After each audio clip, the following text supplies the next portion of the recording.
ស្រណោះស្ដាយខ្លួនមិនដណ្ដឹងប្រពន្ធជើងខ្វេខ្ញុំស្រណោះស្ដាយខ្លួនមិនដណ្ដឹងប្រពន្ធជើងខ្វេរយយកដេកមិនដែរលក់ទីគាត់យកជើងខ្វេមកគីយោប្តីអើយប្រាគាត់ឲ្យទៅចង់គោបថោគាត់ទៅយីចង់ក្របីប្រាគាត់ឲ្យទៅចង់គោបថោគាត់ទៅយីចង់ក្របីប្រាគាត់ឲ្យទៅណាចាប់ត្រីគាត់លៃតែក្រងគេមួយណា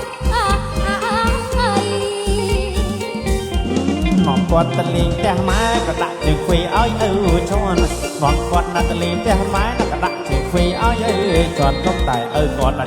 ចេញតន់កុំអីអាសន្នដល់ម៉ែបបួលមើលតែក៏អត់ទូមកអុកដៃលោកអេឡាប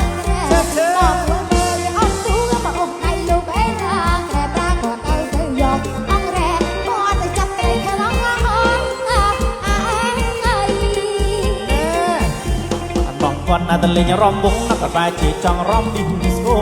បងគាត់ណាទៅលេងរំវងណាក៏បែរជាចង់រំឌីងស្គូអង្គុយរកតែអពុតទូថ្មីហូរឡើងហើយដីអើយប្រពន្ធខ្វេប្តីខ្លាំងបាចិត្តស្មោះត្រង់ណាប្រពន្ធប្តីប្រពន្ធខ្វេប្តីខ្លាំងបាចិត្តស្មោះត្រង់ណាប្រពន្ធប្តីខ្លាំងហើយមួយឆ្នាំមានអាកូនបីមិនបាច់គ្រូភ័យឆ្លង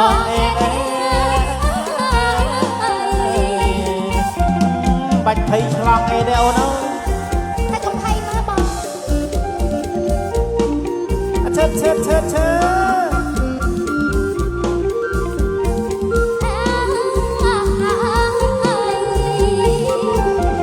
រណោះស្លាយយ៉ាងខ្លួនស្រីមកឲ្យមានប្តីតែជាថ្លៃស្រណោះស្លាយយ៉ាងខ្លួនស្រីមកឲ្យមានប្តីតែជាថ្លៃប្រាគាត់ឲ្យទៅណាយកកង់គាត់តម្រង់តែយកចឹងហេខ្ញុំស្រណោះម្ដាយខ្លួនមិនដណ្ដឹងប្រពន្ធជើងខ្វេស្មោះស្ដាយខ្លួនមិនដណ្ដឹងប្រពន្ធជើងខ្វេរយយកដេកមិនដែរលក់ទីគាត់ជើងខ្វេមកគីយោប្តីអើយប្រាគាត់ឲ្យទៅចង់គោបថោគាត់ទៅយីចង់ក្របីប្រាគាត់ឲ្យទៅចង់គោបថោគាត់ទៅយីចង់ក្របីប្រាគាត់ឲ្យទៅណាចាប់ត្រីគាត់លៃតែក្រងទេមួយណែ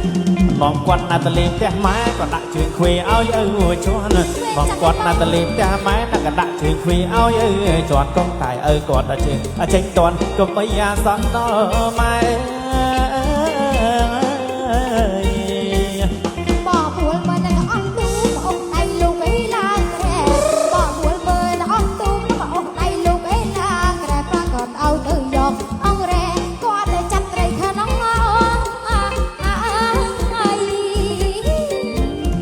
បងគាត់ណាទៅលេងរំវងណាក៏បែរជាចង់រំឌីងស្គូបងគាត់ណាទៅលេងរំវងណាក៏បែរជាចង់រំឌីងស្គូអង្គុយរកតែអពុតធូនថ្មីហូរឡើងហើយដីអើយប្រពន្ធខ្វេប្តីខ្លាំងកាចិត្តស្មោះត្រង់ណាប្រពន្ធប្តីប្រពន្ធខ្វេប្តីខ្លាំងកាចិត្តស្មោះត្រង់ណាប្រពន្ធប្តីខ្លះរួចឆ្នាំមានអត់ដូចចេះមិនបាច់ព្រួយភ័យឆ្លង